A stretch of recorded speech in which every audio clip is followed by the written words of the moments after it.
صبر صاحب حیثیت او صاحب مالیت انسان وي هغه به راپاسي چې د سرسایه نمبر راشي هغه به د غنمو حصه ورکړي نه مسلمانه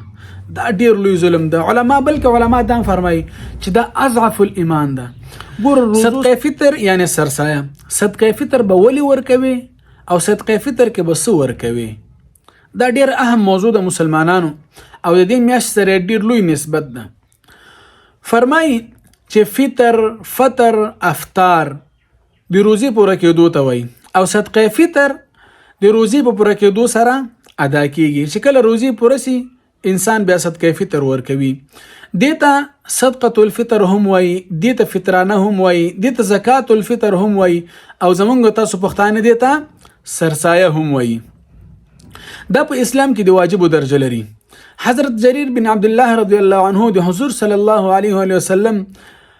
روایت نقل کوي فرمایي چې کله یو انسان روزي پوره کی نو د دې د روزي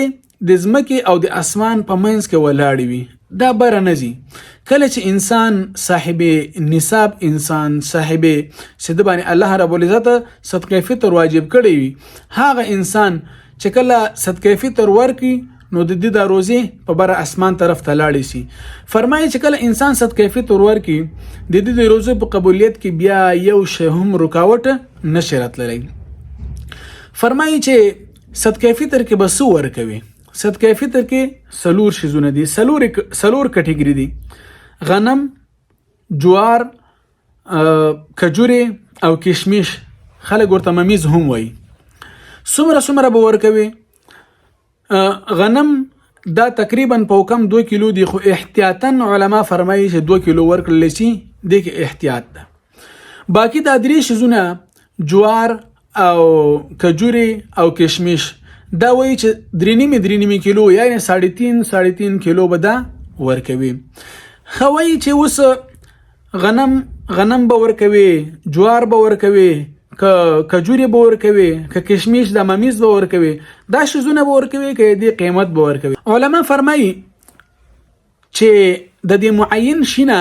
چې دغه جوار دی دغه غنم دی دغه کجوري دی یا د کشمش دی د دې معین شینه بهتره ده چې د قیمت ورکړل شي ځکه چې قیمت ورکړل شي د غریب کې لږ سہولیت لږ اساني ډیر ده لیکن مسلمانانو تاسو بدی شي ته د یو خبره ته سوچ شاید کړی وي لیکن تاسو ذهنونو ته د خبره بیا در اچول غواړم نن سبا ډیر لوی ظلم او ډیر لوی زیاتې روان ده ډیر لوی ظلم او زیاتې روان ده هغه څه شی ده چې څومره هم صاحب نصاب وي څومره هم الله رب العزت ور باندې نعمتونو د سباران کړی وي لیکن د دنیا زکاتونه خیراتونه صدقې به ورکوي بالکل په یو شی باندې بند لیکن چې کله خبره سرسایه تراشي کله خبره صدقه فطر تراشي دا د الله بنده دا ظالم انسان به بس د غنمو سرسایه به ورکی د غنمو صدقه فطر به ورکی ګوره دا سلور کټګری چې راوسی دي سلور شیزونه د دې مطلب دا نه دی چې هر سړی به د غنمو حساب ورکوي نه څومره چې الله رب العزت ته مالیت درکړي څومره چې الله رب العزت ته باندې نعمتونه کړي د هغه نعمتونو مطابق به سرسایه ورکوي د هغه نعمتونو مطابق به صدقه فطر ورکوي د سلور شیزونه چې خودلی دي اوس د غنمو مقدار به څومره جوړیږي چرته 2.5 لګ بګ به جوړیږي لیکن چې څومره پسې وړاندې دي جوارو ته زی څومره پسې وړاندې دي کجورو ته زی څومره ور پسې وړاندې دي کشمشو ته زی هغه مر دي حساب د دې قیمت دا بڑاویږي دا زیاتیږي سوا کیږي او دا هم زمونږ استاد علم کې ده کوم انسان زکات ورکي کوم انسان صدقه ورکي خیراتونه ورکي په دې سره کچا دا ویلی چې ما زکات ورک زما مال کم شو چا دا ویلی چې ما صدقه خیرات ورک زما مال کم شو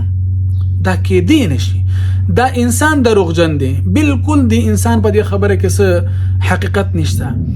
الله رب العزت فرمایي حضور صلی الله علیه وسلم فرمانده کوم انسان چې څومره زیات صدقه ورکي څومره زیات خیراتونه او زکاتونه ورکي هغه وای د په مال کې الله رب العزت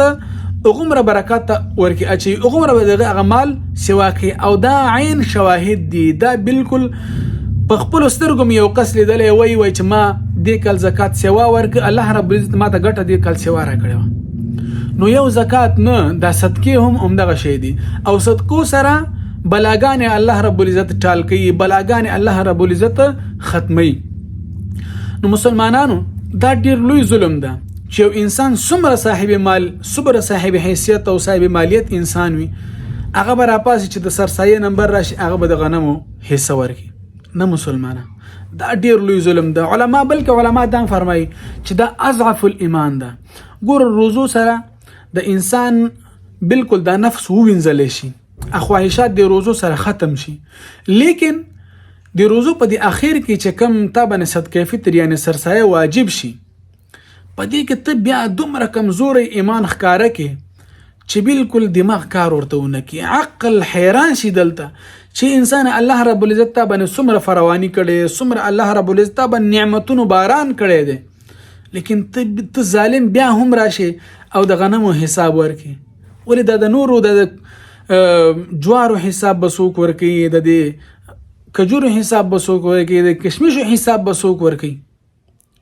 مسلمانه لاک په دې باندې سوچ وکړه، لاک د عقل باندې خپل عقل باندې سوچ وکړه، خپل زړه کې دی سوچ ورانه وکړه چې دا زه څه کوم. دا ډیره کمزوري او ډیره ضعیفه خبره ده. پکار ده چې څومره الله رب العزت ته وس درکړي، څومره الله رب العزت طاقت درکړي،